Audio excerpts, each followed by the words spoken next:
ce bruit qui m'envahit, je te cherche, toi mon Dieu. Je te prie et me confie, je me tourne vers les cieux. Dieu, louange à toi, Seigneur Jésus. On peut s'asseoir. Alors, j'invite Carole, Grâce Divine, Naomi, Xavier, Nathan, Isaïe et puis Darwin à s'approcher.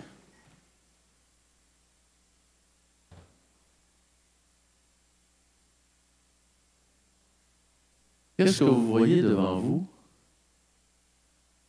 Des gens?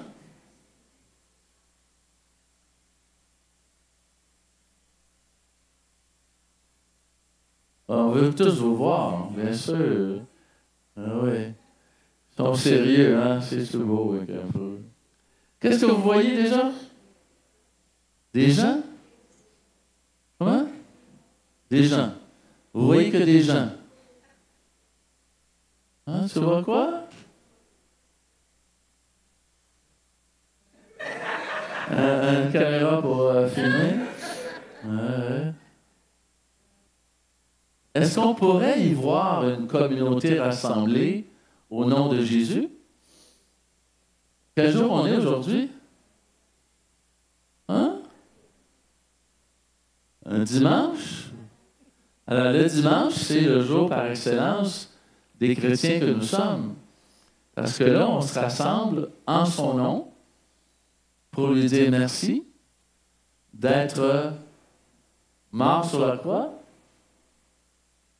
mais encore vivant. Ça, c'est surprenant. Dans le récit d'aujourd'hui, c'est la 3e fois que Jésus apparaît à ses disciples. Regardez-moi là 2 secondes. Croyez-vous ça, vous, que Jésus est revenu à la vie? Comment ça, vous croyez à ça? Comment vous pouvez me dire, me convaincre, moi, qu'il est vivant? Oui? Pardon? Son corps est mort, mais pas son esprit. Oui? Quand un de tes chums te dit, Jésus, il est revenu à la vie, wow, ça ne file pas dans ta tête, mon ami? Hey, il est revenu à la vie. Tu crois-tu vraiment ça? Et puis là, tu n'as pas tous les mots pour dire pourquoi tu crois à ça.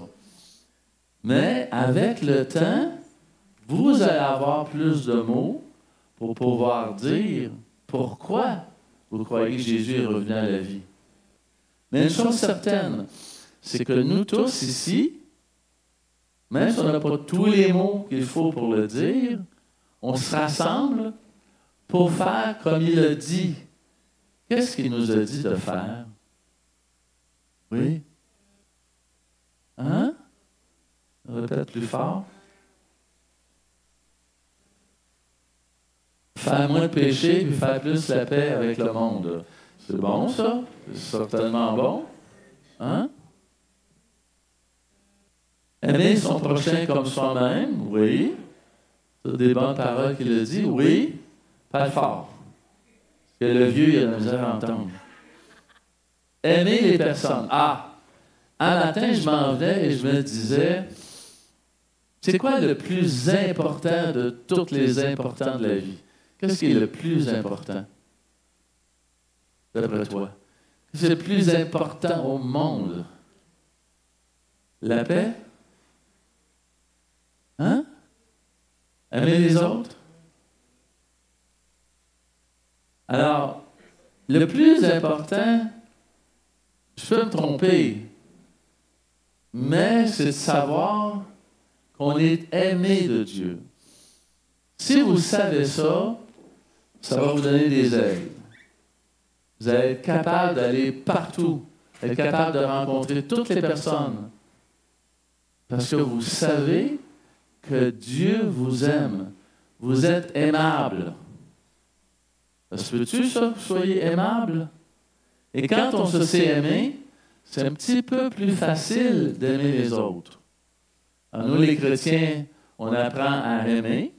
Et avec le temps, quand on aime, on est plus en communion avec les autres.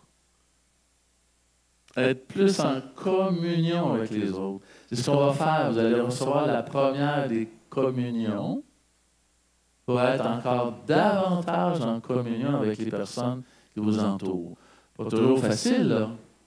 Mais pour ça, il faut que dans notre cœur, il faut savoir, avec une grande certitude, qu'on est aimé de Dieu. Selon vous, là, dans vos amis, est-ce que vous avez des noms de ceux qui vous aiment beaucoup, sans me les dire? Est-ce qu'il y en a de vos amis qui vous aiment beaucoup? Oui? Oui? Et vous-même, vous aimez beaucoup? Peut-être ces personnes-là, peut-être d'autres. Hein? Au cœur de notre vie, il y a un trésor. Ce trésor-là, c'est de savoir que Dieu nous aime et savoir qu'on peut aimer les autres. On est capable d'aimer. Moi, je vous parle d'amour parce que ça m'apparaît être pas mal la chose la plus importante dans la vie. Parce que s'il y a de l'amour, il n'y a pas de guerre, il n'y a pas de violence, il y a de l'écoute, il y a de l'amitié. Mais c'est un mot que l'amour, on ne sait pas des fois trop ce que ça veut dire. C'est quoi l'amour, les amis? C'est quoi ça, l'amour? Là, donnez-vous la chance d'aller me rapprocher d'eux autres. Là. C'est quoi ça, l'amour? Expliquez-moi ça.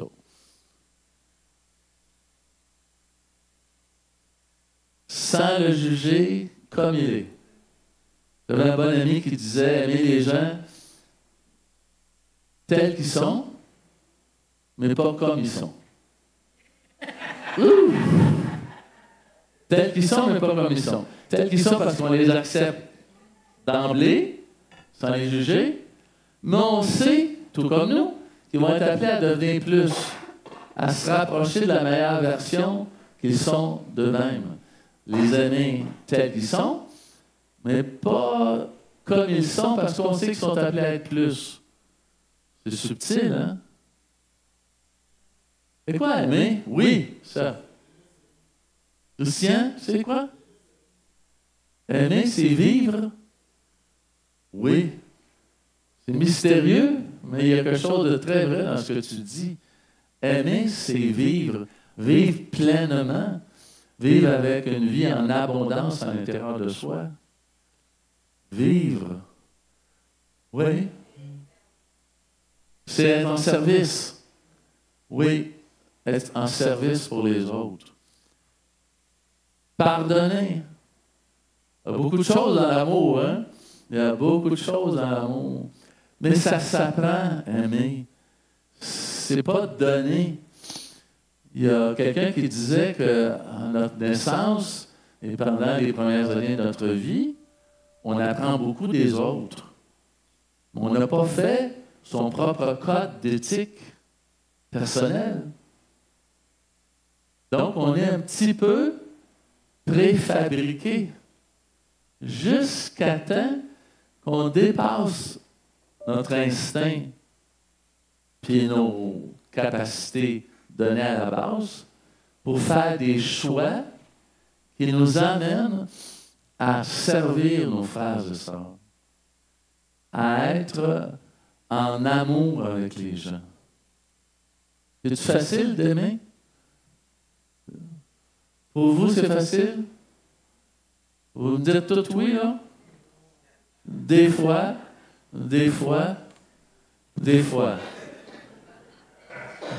On voudrait bien aimer tout le temps, mais des fois, hein, c'est plus difficile. Hein? Des fois, on se sent peut-être seul. Des fois, on se sent pas compris. Des fois, on a plein d'enthousiasme. puis on va vers l'autre, puis l'autre, il bouge pas, il nous dit rien, il est pas là. Ça arrive, ça arrive. Mais on a appris qu'avec l'amour, on peut faire un pas de plus. Je ne sais pas comment vous dire ça. Puis j'aimerais ça que vous le receviez avec beaucoup de gratitude, beaucoup de présence à l'amour. Si je vous dis, et je termine avec ça, si je vous dis que les chrétiens, à travers le baptême, à travers le sacrement du pardon, à travers la communion qu'on va recevoir, qui ne sera pas la première, qui va être la première, mais qui ne sera pas la dernière, on apprend avec le temps, et là c'est gros ce que je veux vous dire, c'est très gros. Si vous n'êtes pas d'accord, je peux comprendre. Le chrétien est toujours appelé, à moins de contraire, mais je ne le vois pas dans mon esprit, à faire toujours les premiers pas. Le chrétien, c'est celui qui fait toujours les premiers pas. C'est gros, hein? C'est quelque chose, là. On est dans la ligue majeure là, de la foi. On est à l'Himalaya. Toujours faire le premier pas. Comprenez-vous ça? À l'âge que vous avez, pouvez-vous comprendre ça? De toujours faire les premiers pas? Oh, oh, oh! C'est pas évident, hein? C'est le grand défi de notre communion. Quand on fait la communion, ben c'est en vue d'aimer, de pardonner, etc., et de toujours faire le premier pas, comme Jésus a pu le faire. Avez-vous des doutes sur votre capacité de faire toujours les premiers pas?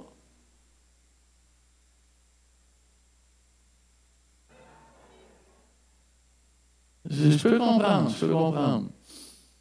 C'est pas évident, mais à force de se laisser aimer par Dieu, à force de communier avec lui, on va arriver dans notre vie spirituelle et humaine à faire les premiers pas. Ça ne se donne pas comme ça, là.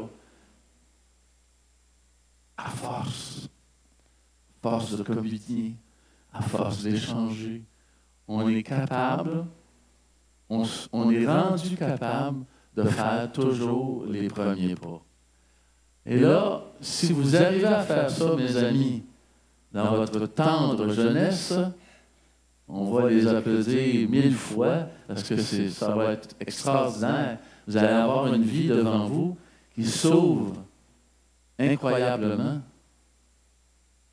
Vous allez déjà être la meilleure version de vous-même par la grâce de Dieu. La meilleure version de vous-même par la grâce de Dieu.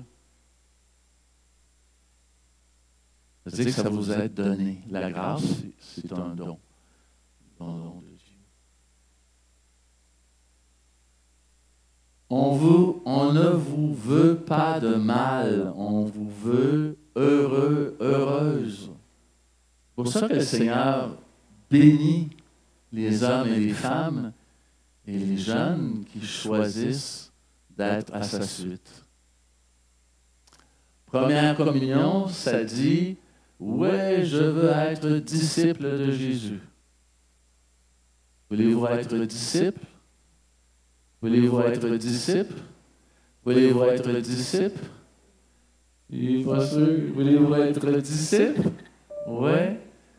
C'est exigeant. Écoute, ça ne va pas jouer à la balle, là. C'est un petit peu plus que ça. C'est toute la vie qu'on embrasse. On prend quelques instants de silence pour que dans votre cœur, vous puissiez dire à Dieu, oui, je veux être en communion avec toi et avec mes frères et mes sœurs.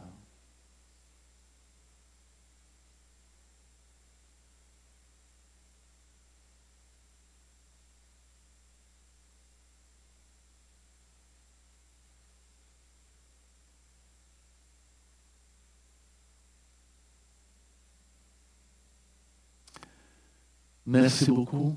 Je vous invite à retourner à votre place.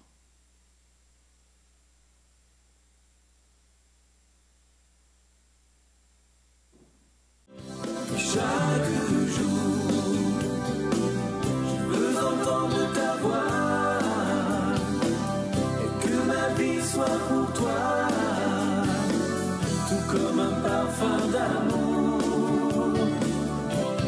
Chaque jour, je veux marcher dans tes voies, chaque instant, à chaque pas, et vivre de ton amour. Et chaque jour, je veux entendre ta voix et que ma vie soit pour toi, tout comme un parfum d'amour que je répands chaque jour. Je veux marcher dans tes voies,